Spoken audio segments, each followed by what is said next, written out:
Hola, ¿qué tal chicos? Buen día. Hoy vamos a ver el tema de replicación del ADN. Pues muy bien, aquí vamos a ver los mecanismos de replicación del ADN. Pues vamos a ver la replicación de este ADN o del genoma. Recordemos que hablamos de ciclo celular, o ustedes vieron los videos. Los más importantes es qué significa que la replicación del ADN sea semiconservativa, ¿no? Tenemos varias características de estas. Y aquí pues nos pide la definición de la replicación semiconservativa y que hagamos un ejercicio para que podamos entender qué es esa replicación semiconservativa. Bueno, pues como ya dijimos, la replicación del ADN es el proceso en el cual se copia todo el ADN que tiene una célula para duplicarlo. Se dice que es semiconservativo, bidireccional y funciona igual tanto en células procariotas o procariontes y en eucariotas también. Vamos a ver qué es la replicación semiconservativa. Aquí tenemos el ejemplo de estas cadenas. Tenemos las dos cadenas.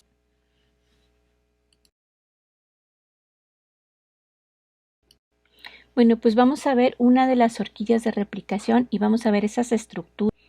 Aquí podemos ver esa DNA helicasa y el DNA. Otra enzima muy importante en estos procesos de replicación es la topoisomerasa.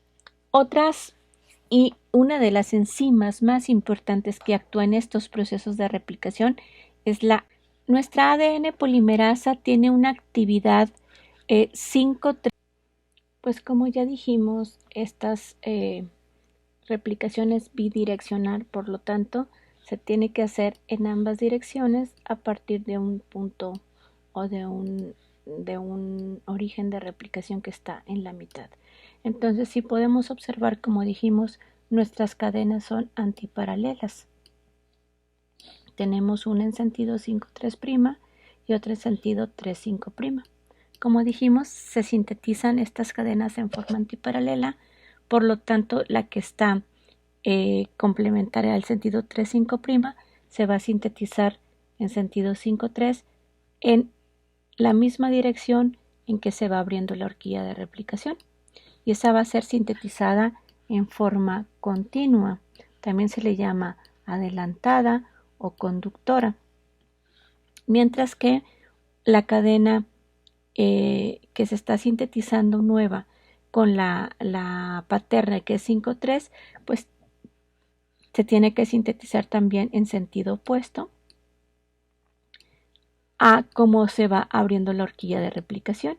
Por eso esa cadena se tiene que sintetizar en pequeños fragmentos de aproximadamente unas 2000 pares de bases que se llaman fragmentos de Okazaki y se va a sintetizar en sentido contrario a cómo se va abriendo la horquilla de replicación del ADN. Esto va a generar que una de las cadenas se sintetice en forma continua y una en forma discontinua, mientras que en la cadena opuesta pues sería la de arriba sintetizada en forma continua y la de abajo sintetizada en forma discontinua. Pues esto sucede porque las enzimas o el complejo enzimático y de proteínas que van sintetizando las cadenas no van por separado, sino van juntos. Aquí tenemos nosotros estas proteínas. El replisoma son todas aquellas proteínas y enzimas que van participando en este proceso. En este caso tendríamos en este lado las dos ADN polimerasas que están siendo ancladas a nuestra cadena que se está sintetizando por la proteína abrazadera o el clan beta, y estas a su vez están unidas por la proteína tau que sujeta a las dos polimerasas. Tenemos aquí dentro de este complejo también la proteína cargadora del clan beta que va también en este complejo y que va poniendo a cada extremo de sobre todo la cadena discontinua pues esta proteína abrazadera, y también pues tenemos nuestra DNA helicasa. Entonces, como van juntas, tienen que ir en el mismo sentido, por eso uno lo hacen en segmentos y la otra la sintetizan en forma continua. El replisoma está formado además, o hay otro término que se llama primosoma. En este complejo tenemos a la helicasa y tenemos una enzima que pone un pequeño segmento de ADN que se llama RNA primasa. ¿Por qué es necesaria esta RNA primasa? Pues porque nuestra DNA helicasa no puede poner el primer nucleótido de una cadena nueva. Tiene que tener como los niños en la primaria que les ponen una plana y les ponen las primeras letras.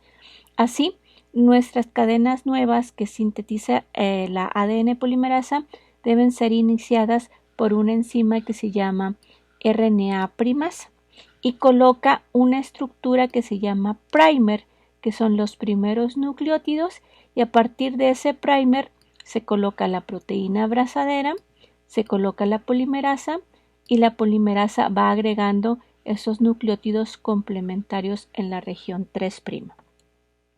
Como ya dijimos, esta enzima es una RNA polimerasa que va a poner cerca de 20 o 30 nucleótidos al inicio de la síntesis de cada cadena de ADN. Y este primer también se le conoce como iniciador, como oligonucleótido cebador, porque es el que inicia la síntesis de una cadena de ADN.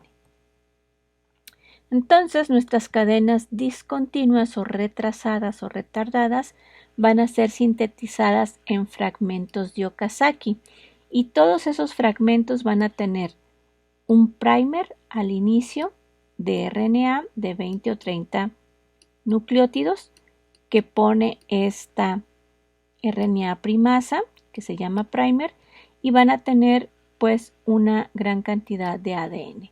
Más o menos serían como 30 nucleótidos y acá cerca de 1970 nucleótidos, ya que nuestros fragmentos de Okazaki tienen alrededor de 2000 pares de bases. Luego estos cadenas o estos fragmentos de Okazaki van a ser unidos, prácticamente falta un enlace fosfodiéster entre una cadena y otra por una enzima que se llama DNA ligasa y que puede hacer estos enlaces fosfodiéster entre un fragmento de Okazaki y otro para completar la síntesis. Así, podemos ver en esta cadena que está sintetizándose en fragmentos. Aquí tenemos ya nuestro fragmento de Okazaki, en donde tenemos nuestro primer aquí y nuestra cadena de ADN. Y aquí se coloca otro primer en sentido 5'' y luego la ADN polimerasa va sintetizando la nueva cadena de ADN. Una vez que está ese primer, que están estos dos fragmentos de Okazaki ya colocados, falta la unión entre los dos, pero antes de unirlos o para unirlos se tiene que eliminar la secuencia de ARN que se sintetizó como primer. Entonces, en esta área inicia la ADN polimerasa 1, va metiendo nucleótidos de ADN y va sacando los nucleótidos de RNA para eliminar el primer y luego venir la ligasa y formar el enlace fosfodiéster y ir uniendo así todos los fragmentos de Okazaki hasta terminar de sintetizar las cadenas o que quede una cadena continua en esa cadena retardada o retrasada. Muy bien, entonces vamos a ver cuáles serían ahora sí los pasos en ese proceso de replicación. ¿Qué ocurre primero y qué sigue y qué sigue? En primer lugar, hay un reconocimiento del origen de replicación en la bacteria, que hay uno solo, y esto lo hace la DNA que está A unida a ATP. Este va a reconocer los 9 nucleótidos y 13 nucleótidos que forman nuestro origen de replicación. Una vez que reconocen ese origen, hay una apertura de la doble cadena para que se puedan montar las helicasas y se abre esa doble cadena. Luego se recluta o se montan las helicasas y esto, aquí tenemos la helicasa DNA-B, así se denomina, la DNA helicasa para las bacterias, y esta proteína es montada sobre cada una de las cadenas por la cargadora de la DNA helicasa que se denomina DNAC. Una vez que ya hay una helicasa en cada una de las cadenas, como ya la vemos aquí, pues empieza la actividad de la helicasa y de las proteínas de unión de la cadena sencilla. Esta helicasa va a moverse en este sentido y esta en este sentido para abrir las dos horquillas y que se pongan las proteínas de unión a la cadena sencilla para que mantenga abierta la ADN. Una vez que ya está abierta el origen de replicación, se van a montar los replisomas o los primosomas y prácticamente se van a colocar primero los primers por una RNA primasa que se va a colocar primero en la cadena continua. En este caso, esta será la cadena continua que va a venir para acá y esta es la cadena continua que se va a extender en este lado. Una vez que ya se colocan los primers por la primasa, entonces se va a colocar las DNA polimerasas que están ancladas a la proteína tau y que vienen con la proteína cargadora de la proteína abrazadera. Y se coloca la proteína abrazadera sobre el extremo 3' de el primer. Ahí también se coloca la polimerasa y empieza a replicar primero la cadena continua de cada una de estas áreas.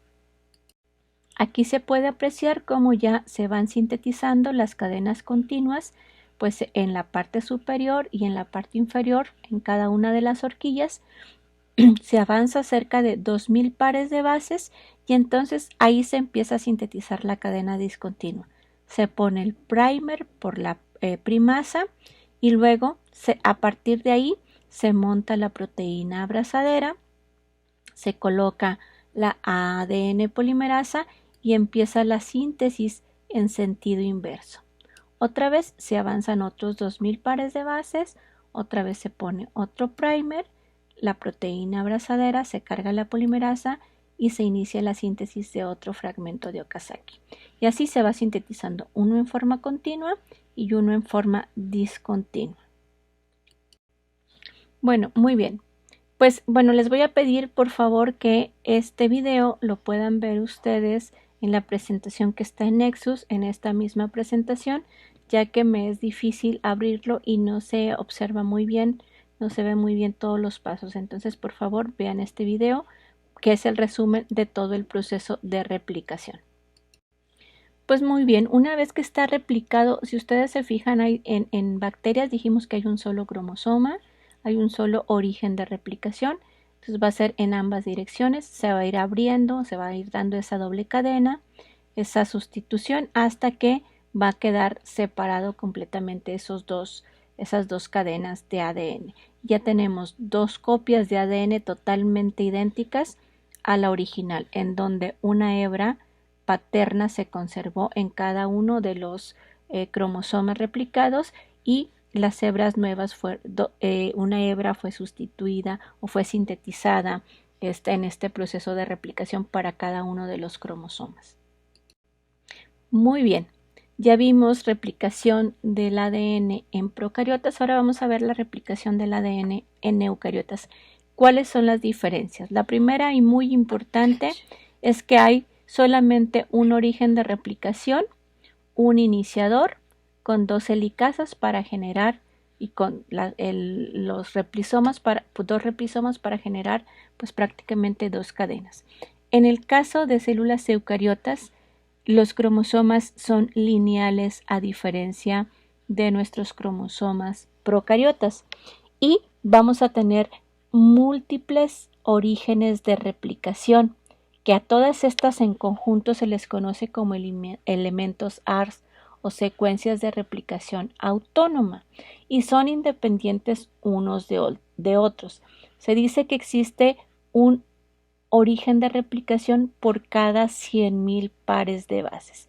Entonces, en teoría, nosotros podríamos establecer cuántos orígenes de replicación hay en el genoma total, pues dividiendo esos millones de pares de bases entre 100.000 para establecer cuántos orígenes de replicación tenemos. No todos son funcionales, como ustedes pueden ver aquí. Sí se reconocen por todos estos elementos que inician la replicación. Sí se pegan las helicasas, pero no todas son activas. Hay unas que son silenciadas, podríamos decir, en estos procesos de replicación.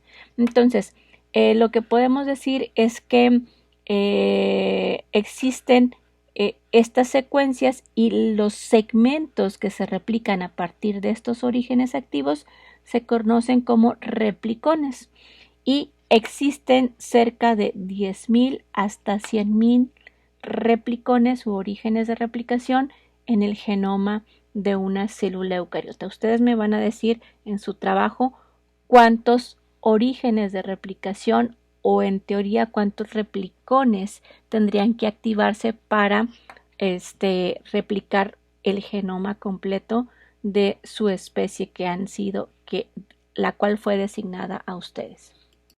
Aquí podemos ver pues estos múltiples orígenes de replicación. Si se fijan, aquí tenemos algunos donde se van replicando y pues estos serían nuestros replicones o nuestros segmentos diferentes y pues aquí se van uniendo unos con otros pues para al final tener toda la replicación del genoma.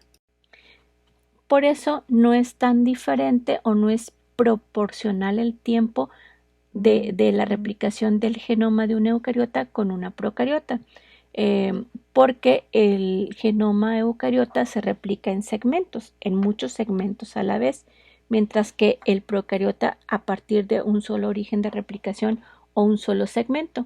De ahí que el tiempo no es proporcional al tamaño, el tiempo de replicación no es proporcional al tamaño del genoma eucariota, ya que ésta tiene múltiples orígenes de replicación.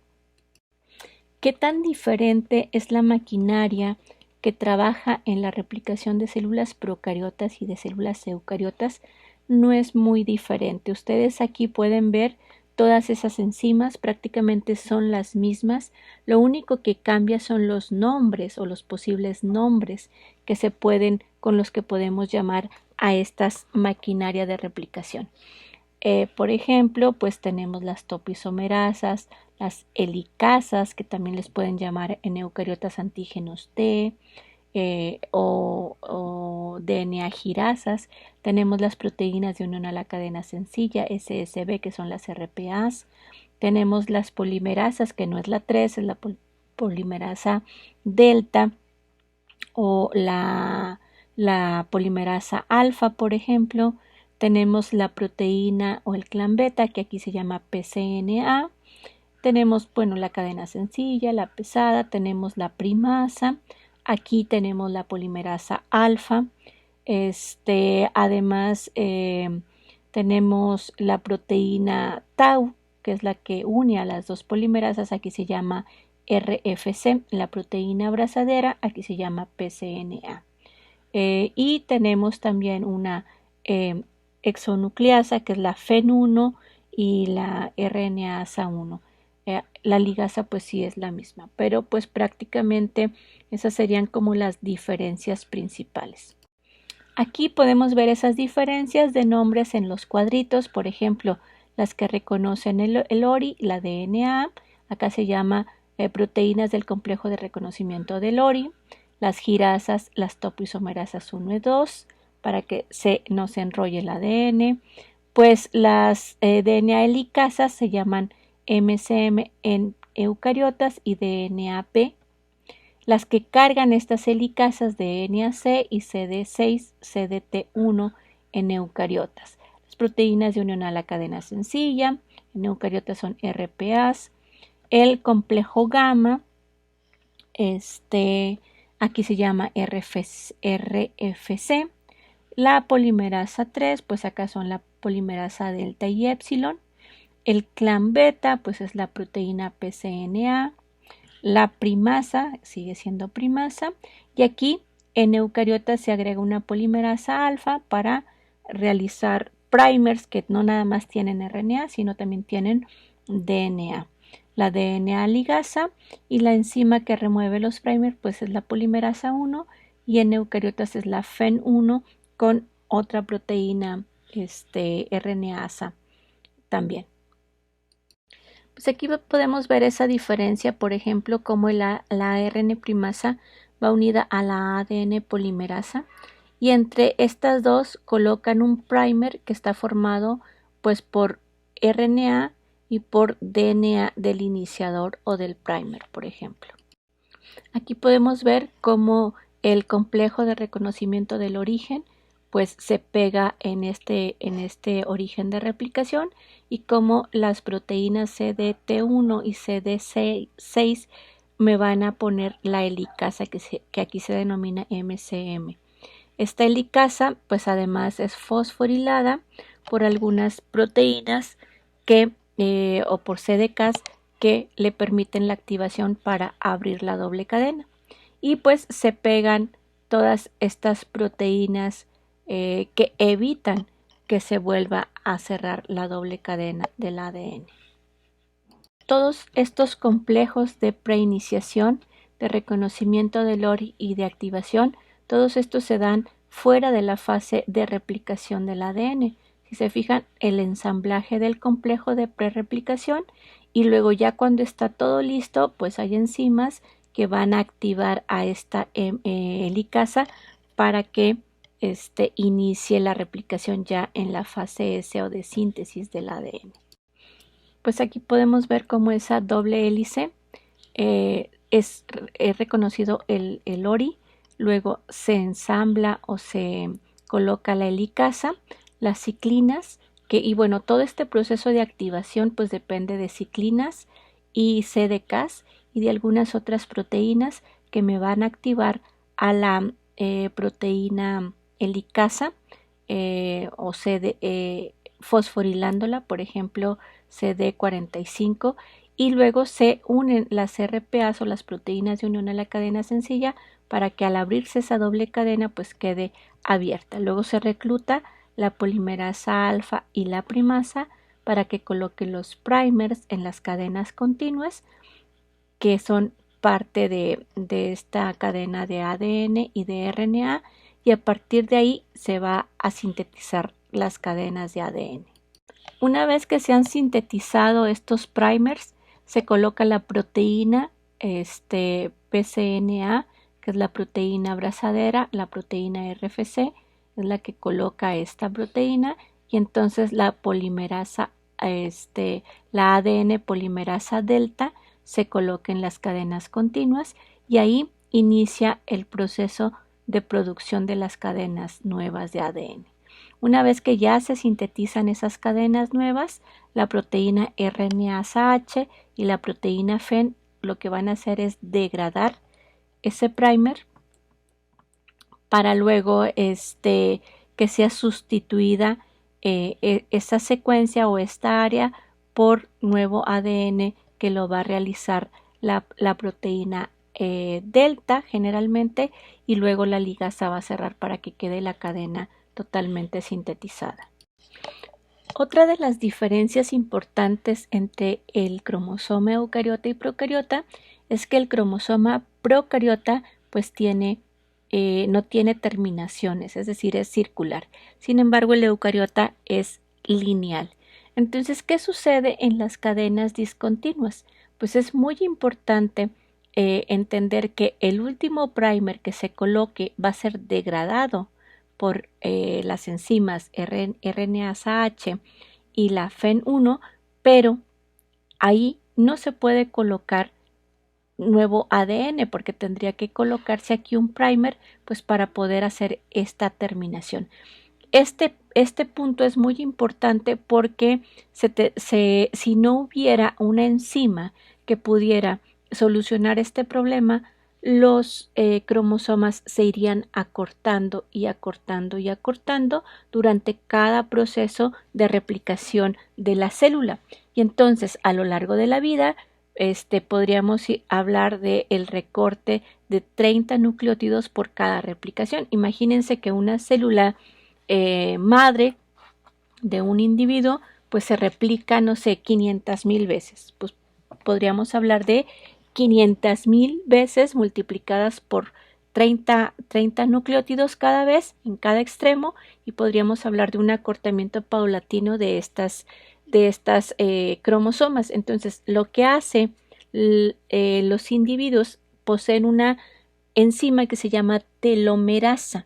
Esta telomerasa es una enzima que se encarga de alargar las secuencias de las extremidades de los cromosomas durante el desarrollo embrionario y las primeras etapas de vida del individuo, para que estas terminaciones vayan creciendo.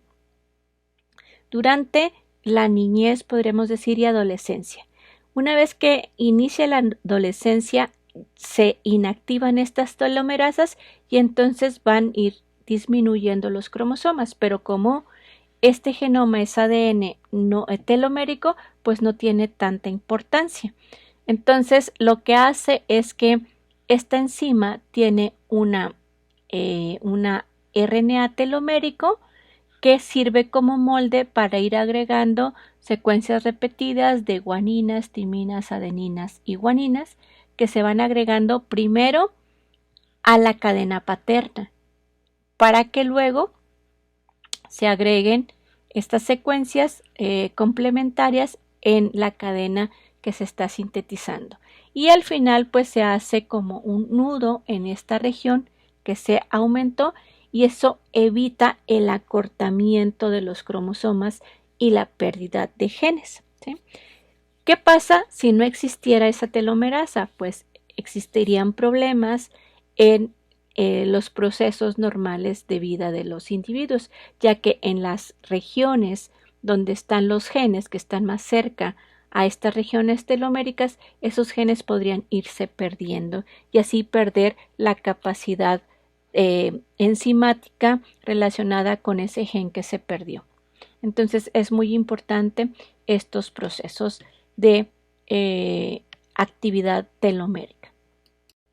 El siguiente video es con respecto a esta telomerasa y cómo hace el proceso de alargamiento de las telómeras.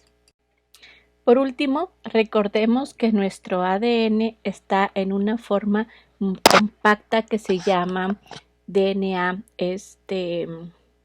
DNA o cromatina o fibra de cromatina, que son estas regiones que están aquí. Entonces, una vez que se replica ese ADN, tiene que enredarse también en las histonas y luego compactarse en forma de fibra de cromatina. Entonces, esos procesos también están asociados a muchas enzimas y complejos enzimáticos que van a generar pues estas fibras de cromatinas una vez que se ha replicado el ADN.